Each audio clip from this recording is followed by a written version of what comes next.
Welcome to the God is Good podcast, where we share stories of those who have reignited their faith in Jesus and experienced remarkable life transformations. My name is Carol O'Brien, and I'm your host for this podcast. If our episodes touch your heart and you would like to get involved and help us on our mission of moving hearts toward Jesus, please listen to the end of this episode to learn how. Trust in the Lord with all your heart. On your own intelligence do not rely. In all your ways be mindful of him, and he will make straight your paths. Proverbs 3, verses 5 through 6.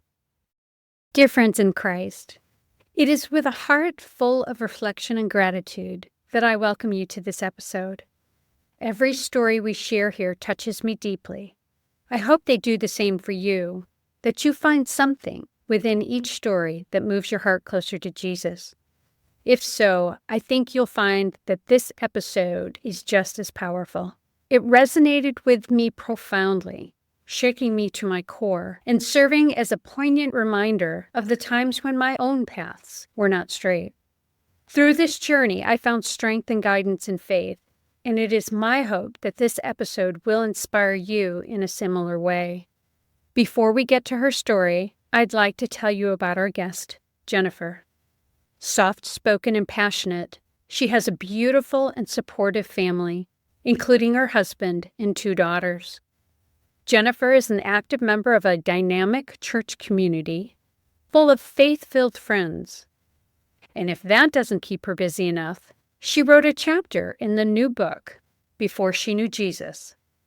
This book so aptly releases on Valentine's Day, February 14, 2025.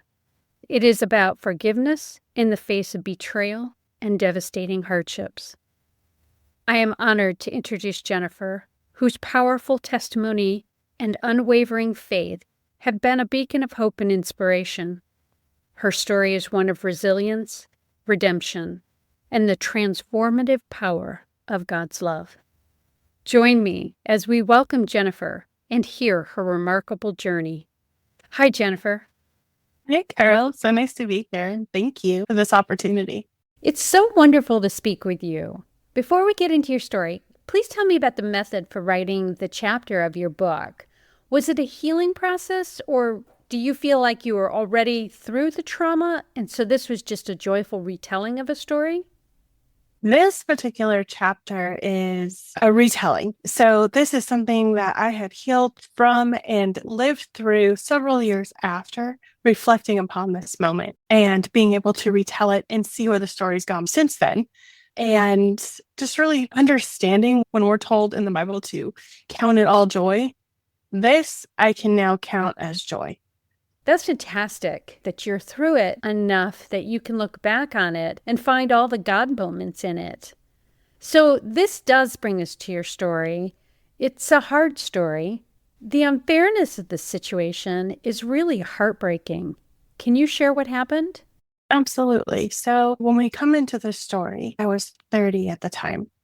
God had been in my life, but I just really wasn't listening. I was doing what I wanted to do or what I knew to do, mostly out of survival mode. So what I had decided is that we were going to pack up my soon-to-be husband, our new baby, and move from one side of the country to the other so that I could fulfill my desires of being part of a sea turtle rescue.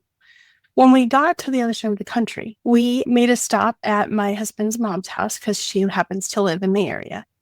And we went out to look for a place to live, and we found a place. It was perfect. It was this upcoming little neighborhood with the playground and a community garden. The landlords were Christian. And so we picked out the trailer that we wanted. Everything in it was in the process of being rebuilt. And they told us that it would be about 2 weeks. And we're like, okay, we could do 2 weeks. So fast forward, it had been 2 weeks and they hadn't heard anything. Texts and emails went unresponded to. And we went back down to check on progress. It was about 2.5 hours away. When we arrived, the trailer that we had chosen was in worse shape than where we had seen it in the first place. So we find them and they're like, I'm really sorry. It's taking longer than we thought. We didn't respond because it wasn't ready. Give us 2 more weeks. but can we have a little bit more money to cover costs? I was very naive at the time coming to that step. And so we ended up giving them our deposit, first month's rent, and half of another month's rent in total. And then we went back for 2 more weeks. And we finally get a text. It's moving day. You can move in. Come get your new home. And we're like, yes, because this would fulfill a dream. I would be living by the beach in the country, not in a city, have a community. Like it hit all the boxes. And so we show up and there's another family living in our home. It was very apparent they had been there at least a couple of weeks because everything was moved in, kind of walking around the place, trying not to be too nosy, but really kind of wondering, did they just move in? Was it an accident? Something like that. We found nobody around. And so we went across the street, which is another part of their property. We're asking people, where are these landlords? Where are they? We need to talk to them. There's somebody in our house. And then we were informed by one of the maintenance men, oh, they did that to you too? And we were like, whoa, what do you mean you too? And they're like, oh yeah, they've done that before. It was shortly after that a gentleman comes around the corner and he was one of their managers and tells us that we need to leave the property because we are considered trespassing and that the law would be called if we didn't leave. So that left us in a new city, homeless, with a baby and a cat. We could not go back to his mom's place because our landlord said we can't go back because we'd already been there a month. And everything that we were supposed to be doing was in this city 2.5 hours away. Oh my gosh, that's really hard. I can't imagine what you were feeling at that time. I mean, not having a home and having to care for a young child, and then all the financial implications of having paid them already. And so, how did you feel? Did you lose your faith in people? At that time, I was very angry, very angry. But there was a brief moment where I just felt like God was very firm, very kind, but saying, forgive them. And I was not having it. That was not going to happen at that moment. At that point, it was really hard to say, you know what, I'm in the right. I didn't do anything wrong. And if they've done this to me, they've done this to other people. And so what that did is that left us nearly completely broke. I did take it to the point where I took it to the court. Just in full transparency, I took them to court and I sued them. And while I was going through every step of that process, God was telling me, forgive them. I still, even hearing him and knowing it was him, I still did the wrong thing. I walked out of that courtroom and went to collect the money because we won because they didn't show up. And the clerk tells me, no, they have to pay us and then we pay you. But it was over the next few weeks where having conversations with God that I hadn't had in a very long time. And there was just a softening in my heart towards the landlord. I called the courts. I asked them to stop. I'm not going to pursue for this. Once I did that, I saw them for the humans they are and not for the things that they did. And I had never seen anybody like that before. That's incredible. One of the things that I learned doing this podcast is that, we're really all broken in some way. I think we all think, oh my gosh, I'm the broken one, and these other people have it all together. We don't know what was broken with those landlords. They certainly didn't act with integrity, but God knows what was going on for them. This may have been an opportunity to bless you because he gave you the peace and comfort with this. And I really love that. So you did say that God was whispering to you and making your path straight. Did this change the way that you approach different situations? Absolutely, it changed. I never look at people the same way. I always wonder what's underneath. This brought up the realization that there was something in me that couldn't let it go. There was some brokenness inside of me that was clinging to the need to be right. So it was bringing up things that I needed to work on. I see behaviors differently. I see choices differently. And so going forward for the rest of my life, I don't look at people the same way. I look at them as humans, and we are all just trying to figure it out with whatever we've experienced. And knowing that I can give more grace, I can extend mercy, I can reflect Jesus' character more intentionally through interactions with others. Just the constant reminder of how much have I forgiven you? How God has forgiven you. Right. Yes. And I think about the Sermon on the Mount where Jesus says, if someone takes your cloak, give them your tunic as well. And that's a hard lesson. So, what happened after this experience, this terrible story of betrayal? So after that, once I had forgiven her and I had asked for her forgiveness, we were searching for a new home and we had bad credit history. So we were looking at all the places we thought we would be accepted and we could afford. The place that we found in the meantime was a trailer that did not have any heat. There were ants in the walls, out the walls. We had a crawling toddler. And so it was this daily battle of trying to wash our clothes because we couldn't afford a washer and dryer and we couldn't afford to go to a laundromat. So we were doing everything by hand, including cloth diapers. And we were driving around and I saw these apartments off to the side. And they were by the beach and they were beautiful, the kind that you look at and you're like, that would be nice. I felt that holy nudge. And it was the nudge of you need to go do this. And there's like a surety of success when you get that nudge. There's something successful on that side. And so my husband questioned me and he was like, those are not, we're not going to be able to afford that. And I was like, just go. So we go in and talk to the manager and we tell them our story. And they're like, well, let's run your credit. So we run credit. And she's like, oh, good news, you were approved. And I'm like, that's great. And she's like, well, you need first month and the deposit is also first month's rent. And that's where we said, thank you, but have a great day. We don't have that. And so we go to leave and we're getting in our truck.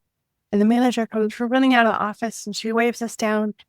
And she's like, you need to come back inside. And we don't have the funds to move in.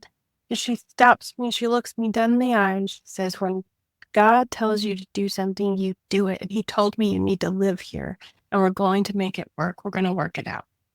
So we go back inside and we sign all the papers. We gave her everything we have. My husband hadn't even started his job yet. He was going to start the next Monday. And they were like, just bring us what you got. This is what you'll owe, and we'll work on it. We had a new apartment. We had a washer and dryer. We were right by the beach and places to play with our daughter. And it was a safe neighborhood. And that was something that was just incredibly important to us, is that we had the safety and we just felt so protected. We can be very close friends with the agents in the office. And the beautiful part about it is that the forgiveness didn't stop at that point. Once we were there for a few months, we found out that we were going to be expecting again.